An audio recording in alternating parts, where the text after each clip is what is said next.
Perkenalkan, nama saya Rina Andrian Caniago dan rekan saya Endah Dwi Sartika. Kami dari kelompok 12, kami mau menjelaskan atau mempresentasikan tentang Appendix A, yaitu perubahan dalam bagian kepemilikan entitas induk yang menyebabkan perolehan pengendalian. Yang pertama itu ada penambahan kepemilikan dari tanpa pengaruh menjadi pengendalian. Yang pertama itu ada perlakuan akuntansinya. Itu menurut PSAK 22 revisi 2010, jika dalam suatu kombinasi bisnis yang dilakukan secara bertahap, pihak pengakuisisi mengukur kembali kepentingan ekuitas yang dimiliki sebelumnya pada pihak yang diakuisisi pada nilai wajar tanggal akuisisi dan mengakui keuntungan atau kerugian yang dihasilkan jika ada dalam laporan laba rugi. Kemudian ketika terjadi akuisisi bertahap dengan perolehan pengendalian, maka goodwill yang timbul dihitung ulang pada tanggal akuisisi terakhir, yaitu dengan cara menjumlahkan nilai wajar imbalan yang dilakukan, kemudian jumlah setiap kepentingan non pengendali, kemudian nilai wajar kepentingan ekuitas sebelumnya, kemudian dijumlahkan 100%, kemudian dikurangi dengan aset bersih teridentifikasi pada tanggal akuisisi 100%, dikurangkan dan akan menghasilkan goodwill. Kemudian kita lanjut ke contoh soal di buku Dwi Martani halaman 309. Kita langsung saja, itu dampak dari pembelian oleh PT Induk adalah meningkatnya kepemilikan PT Induk menjadi 60% dan turunnya kepemilikan kepentingan non pengendali menjadi 40%. Jika PT Induk menggunakan metode nilai wajar atas investasi sebelumnya pada PT Anak dengan klasifikasi tersedia untuk dijual, maka PT Induk harus mengukur kembali kepentingan ekuitas yang dimiliki sebelumnya pada nilai wajar tanggal akuisisi terkini dan mengakui keuntungan atau kerugian yang dihasilkan dalam laporan laba rugi. Kemudian untuk perhitungannya itu nilai wajar investasi sebelumnya per tanggal 31 Desember 2015 itu sebesar 150 juta, kemudian dikurangi dengan nilai tercatat investasi sebelumnya pada tanggal 31 Desember 2015 itu sebesar 146 juta, kemudian digunakan dan menghasilkan selisih nilai wajar sebesar 4 juta. Kemudian kita lanjut ke, jadi itu selisih 4 juta diakui di laporan laba rugi, dan saldo penghasilan komprehensif lainnya yang diakui sebelumnya itu di soal ada 6 juta, itu juga dipindahkan ke laporan laba rugi. Kemudian kita langsung ke jurnal yang dicatat oleh PT Induk saat pembelian, yaitu pada tanggal 31 Desember 2015 yang pertama untuk mencatat investasi tambahan, yaitu jurnalnya investasi pada kas sebesar 300 juta di debit dan sebesar 300 juta di kredit. Kemudian yang kedua untuk mencatat selisih nilai wajar atas investasi sebelumnya, jurnalnya yaitu investasi pada keuntungan laba atau rugi sebesar 4 juta di debit dan sebesar 4 juta di kredit. Kemudian yang ketiga itu mencatat realisasi penghasilan komprehensif lain ke laba rugi, jurnalnya yaitu penghasilan komprehensif lain pada keuntungan laba atau rugi sebesar 6 juta di debit dan sebesar 6 juta di kredit. Nah itu jika investasi sebelumnya 20% itu diklasifikasikan sebagai nilai wajar melalui laba rugi, maka selisih nilai wajar 6 juta itu sudah diakui di laporan laba rugi, sehingga pada saat akuisisi tambahan tidak perlu dipindahkan lagi ke laba rugi. Next, pada tanggal akuisisi tambahan itu memungkinkan timbulnya goodwill, sehingga harus dihitung dengan cara itu yang pertama nilai wajar imbalan yang dialihkan 40% itu sebesar 300 juta itu sudah diketahui di soal. Kemudian jumlah setiap kepentingan non pengendali 40% sebesar 300 juta itu juga sudah diketahui. Kemudian nilai wajar kepentingan ekuitas sebelumnya 20% sebesar 150 juta. Kemudian itu dijumlahkan hasilnya 750 juta. Kemudian itu dikurangi dengan aset bersih teridentifikasi pada tanggal akuisisi 100%. Nah, itu di, sebesar 720 juta itu didapat dari ekuitas tanggal akuisisi sebesar 700 juta, kemudian ditambah dengan laba sebesar 50 juta, kemudian dikurangi dengan dividen sebesar 30 juta, kemudian menghasilkan 720 juta. Dan kemudian 750 juta dikurangi dengan 720 juta itu menghasilkan 30 juta, itu 30 juta itu goodwill. Kemudian langsung ke jurnal eliminasi, itu dihitung saldo investasi itu pada tanggal laporan keuangan konsolidasian pada tanggal per 31 Desember 2015. Itu investasi awal 20% sebesar 140 juta itu sudah diketahui di soal. Kemudian penyesuaian nilai wajar 6 juta, kemudian penambahan 40% sebesar 300 juta, kemudian selisih pengukuran kembali 20% sebesar 4 juta. Kemudian itu dijumlahkan, jadi totalnya 450 juta itu merupakan investasi akhir 60%. 60% itu karena didapat dari 20% investasi awal, penambahan 40%, kemudian 20% selisih pengukuran kembali. Kemudian kita lanjut ke jurnal eliminasi yang diperlukan, itu saham biasa didebit sebesar 500 juta, kemudian saldo laba itu sebesar 220 juta didebit, kemudian goodwill sebesar 30 juta, tadi udah dihitung itu tadi ya, 30 juta goodwillnya. Kemudian pada investasi pada PT ANA itu sebesar 450 juta di kredit.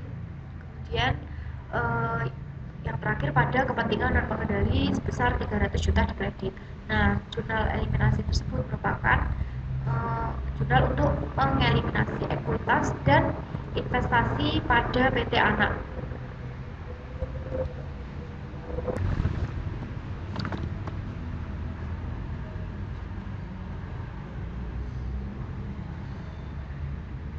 Baik, saya akan melanjutkan presentasi rekan saya, yaitu penambahan kepemilikan dari pengaruh signifikan menjadi pengendalian. Perlakuan akuntansinya menurut PSAK nomor 22 revisi 2010, jika dalam suatu kombinasi bisnis yang dilakukan secara bertahap, pihak pengakuisisi mengukur kembali kepentingan ekuitas yang dimiliki sebelum pada pihak yang diakuisisi pada nilai wajar tanggal akuisisi dan mengakui keuntungan atau kerugian yang dihasilkan jika ada dalam laporan laba rugi. Jadi untuk keuntungan atau kerugian dihitung dari selisih nilai wajar dengan nilai tercatat sesuai metode ekuitas. Untuk mencari goodwill yang timbul juga dihitung ulang pada tanggal akuisisi terakhir dengan cara nilai wajar imbalan yang dialihkan ditambah jumlah setiap kepentingan non pengendali ditambah nilai wajar kepentingan ekuitas sebelumnya, lalu jumlah. Nah, dalam mencari goodwill nanti jumlah tersebut dikurangi dengan aset bersih teridentifikasi pada tanggal akuisisi. Selanjutnya contoh soal di buku B. Martani halaman 311 bisa dibaca. Lalu dampak dari pembelian oleh PT Induk adalah meningkatnya kepemilikan PT Induk menjadi 60% dan turunnya kepemilikan kepentingan non pengendali menjadi 40%. Jika PT Induk menggunakan metode nilai wajar atas investasi sebelumnya pada PT ANA, maka PT Induk harus menghitung nilai tercatat investasi tersebut pada tanggal akuisisi tambahan dan mengukur kembali pada nilai wajar tanggal akuisisi terkini dan mengakui keuntungan atau kerugian yang dihasilkan dalam laporan laba rugi. Perhitungannya, nilai wajar investasi sebelumnya per tanggal 31 Desember 2015 sebesar 150 juta, nilai investasi awal 2 Januari 2015 sebesar 140 juta, bagian laba PT Anak sebesar 10 juta itu diperoleh dari 20% dikali 50 juta. Lalu dividen dari PT Anak sebesar 6 juta itu diperoleh dari 20% dikali 30 juta. Nilai tercatat investasi sebelumnya per tanggal 31 Desember 2015 sebesar 144 juta itu diperoleh dari nilai investasi awal 2 Januari 2015 ditambah dengan bagian laba PT Anak dikurangi dengan dividen dari PT Anak. Lalu selisih nilai wajar sebesar 6 juta itu diperoleh dari nilai wajar investasi sebelumnya per tanggal 31 Desember 2015 dikurangi dengan nilai tercatat investasi sebelumnya per tanggal 31 Desember 2015. Nah, dari selisih 6 juta tadi nantinya diakui di laporan laba rugi. Jurnal yang dicatat oleh PT Indo saat pembelian adalah yang pertama, mencatat investasi tambahan pada tanggal 31 Desember 2015 yaitu investasi pada kas sebesar 300 juta. Yang kedua, mencatat selisih nilai wajar atas investasi sebelumnya yaitu investasi pada keuntungan laba atau rugi sebesar 6 juta. Pada tanggal akuisisi tambahan memungkinkan timbulnya goodwill sehingga harus dihitung dengan cara nilai wajar imbalan yang dialihkan sebesar 300 juta, jumlah setiap kepentingan non-pengendali sebesar 300 juta, nilai wajar kepentingan ekuitas sebelumnya 150 juta, itu nanti ditambahkan akan menghasilkan 750 juta. Lalu aset bersih teridentifikasi pada tanggal akuisisi sebesar 720 juta itu diperoleh dari ekuitas tanggal akuisisi sebesar 700 juta ditambah dengan laba sebesar 50 juta dikurangi dengan dividen sebesar 30 juta.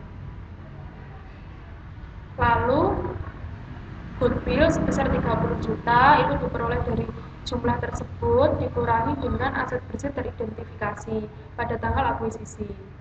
Lalu untuk jurnal eliminasi, untuk membuat jurnal eliminasi sebaiknya terlebih dahulu dihitung saldo investasi pada tanggal laporan keuangan konsolidasi per tanggal 31 Desember 2015 sebagai berikut. Investasi awal sebesar 140 juta, bagian laba PT Anak sebesar 10 juta, dividen dari PT Anak sebesar 6 juta, penambahan sebesar 300 juta, selisih pengukuran kembali sebesar 6 juta, investasi akhir sebesar 450 juta.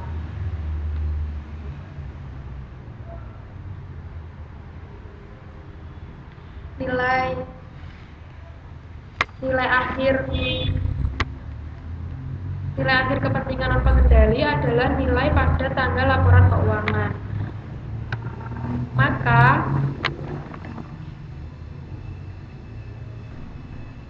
Maka nilainya sama dengan nilai wajar pada tanggal akuisisi tambahan yaitu 300 juta.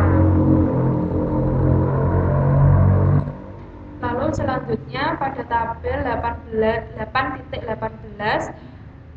pada halaman 313 di buku Dwi Martani yaitu perhitungan jurnal eliminasi untuk ekuitas.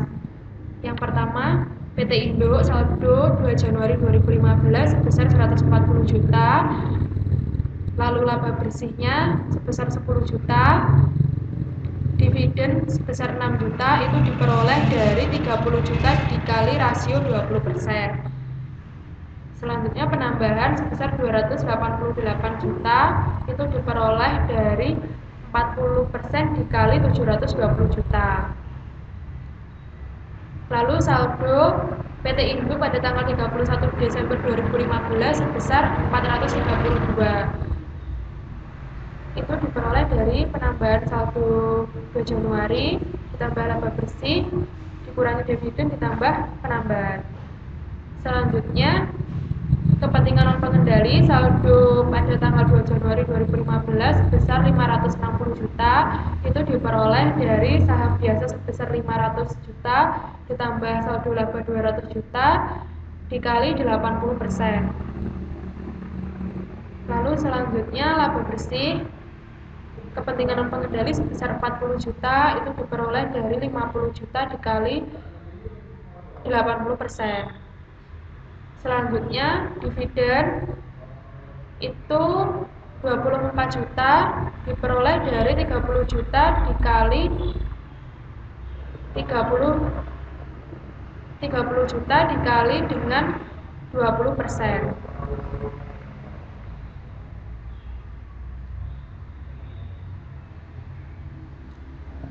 Lalu selanjutnya penambahan untuk kepentingan non pengendali sebesar 288 juta. Saldo kepentingan non pengendali pada tanggal 31 Desember 2015 sebesar 288 juta. Saham biasa saldo pada tanggal 31 Desember 2015 sebesar 50 juta. Saldo laba pada tanggal 31 Desember 2015 sebesar 220 juta. Lalu selanjutnya jurnal eliminasi yang diperlukan. Ini jurnal untuk mengeliminasi ekuitas dan investasi pada PT Anak. Saham biasa sebesar 500 juta, saldo laba 200 juta, bagian laba atas PT Anak 10 juta, bagian laba non pengendali 40 juta, pada dividen diumumkan 30 juta, investasi pada PT Anak sebesar 432 juta, kepentingan non pengendali sebesar 288 juta. Selanjutnya tabel 18.19 di buku Dwi Martani halaman 314 yaitu perhitungan jurnal eliminasi untuk goodwill. PT Indo saldo saat akuisisi tambahan sebesar 18 juta itu diperoleh dari 30 juta dikali 60%. Penurunan nilai pada PT Indo tidak ada, jadi saldo pada tanggal 31 Desember 2015 sebesar 18 juta.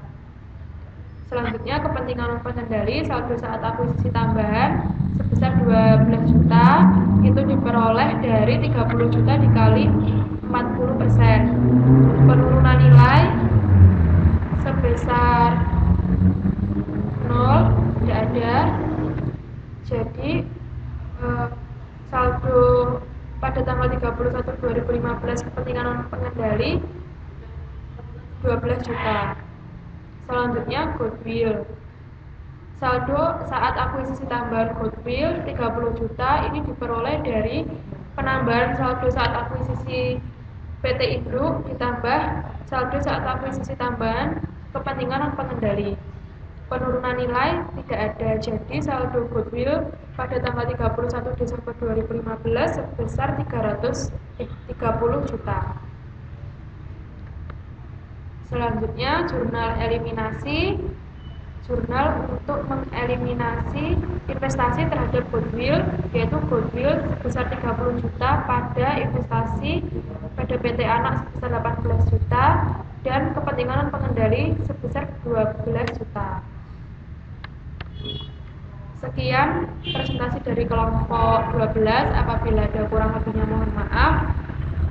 Wassalamualaikum warahmatullahi wabarakatuh. Terima kasih.